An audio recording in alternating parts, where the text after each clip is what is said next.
perjanjian jual beli hanya perlu ditandatangani setelah pinjaman kita diluluskan oleh pihak bank.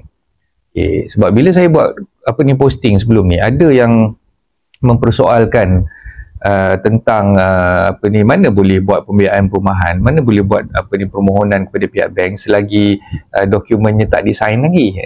Dokumen kat sini mungkinlah maksud dia perjanjian jual beli ataupun booking form yang akan ditandatangani bersama dengan ejen bila kita beli rumah melalui ejen lah. Tapi tuan-tuan puan, sebenarnya tuan-tuan puan tak perlu pun tanda tangan dokumen tersebut, kerana kita boleh pakai apa yang dipanggil sebagai draft perjanjian jual beli ataupun booking form yang belum lagi dimeterai ataupun ditandatangani. So untuk bank proses permohonan pembiayaan kita, dia ada dua step lah. Dua step yang saya perlu nyatakan di sini. Satu, step untuk kita mengenal pasti sama ada kita layak ataupun tidak untuk pinjaman yang kita cuba nak buat permohonan.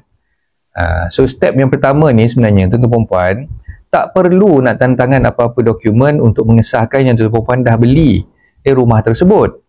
Jadi tuan-tuan puan hanya perlu melampirkan dokumen yang biasanya bank perlukan: salinan IC, salinan payslip selama 3 bulan kalau makan gaji lah, salinan bank statement selama 3 bulan, salinan penyata KWSP dan juga penyata e-filing, EA form kita dengan Lembaga Hasil dan Negeri. Okay, jadi ini antara dokumen-dokumen yang biasa kita perlukan untuk cek kita punya kelayakan pinjaman dengan pihak bank dulu. Jadi tak perlu pun kita lampirkan salinan perjanjian jual beli ataupun booking form yang telah pun ditandatangani. Tak perlu pun. Sebab ini step yang pertama. Kita nak cek dulu berapa sebenarnya kelayakan pinjaman kita dengan pihak bank. Ini penting tuan-tuan puan. Langkah ni sebenarnya untuk mengenal pasti sama ada kita mampu atau tidak untuk membeli rumah yang kita nak beli tadi. Ini yang selalunya silap langkah. Kita selalunya cari rumah dulu. Cari rumah yang paling cantik, cari rumah yang paling strategik, lokasinya dekat dengan sekolah, dekat dengan masjid, dekat dengan LRT station dan sebagainya. Tapi kita lupa nak cek, nak kenal pasti berapa sebenarnya kelayakan pinjaman kita.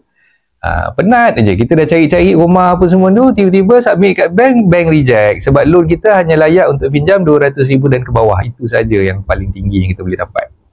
Sebab tu saya kata peringkat pertama ni tuan-tuan puan nak tahu dulu kelayakan berapa sebenarnya yang tuan-tuan puan mampu. Berapa harga rumah yang tuan-tuan puan mampu untuk beli. Bukannya terus cari rumah, lepas dah cari rumah, dah berkenan dengan rumah ni, terus submit application untuk loan. Tiba-tiba loan kena reject, marah bank pula. Marah bank, marah ejen, semua orang dia nak marah kan. Diri sendiri dia tak nak marah pula. Langkah yang kedua, mencari rumah berdasarkan kelayakan yang kita ada tadi tu. So jangan buang masa, jangan buang masa ejen, jangan buang masa sendiri, set appointment, nak pergi tengok rumah tu, nak tengok rumah ni, berkenan tengok rumah ni cantik, apa semua, terus set appointment dengan ejen. Kita tak check lagi kelayakan kita kan. Padahal itulah langkah pertama yang tuan-tuan perlu buat, check dulu kelayakan.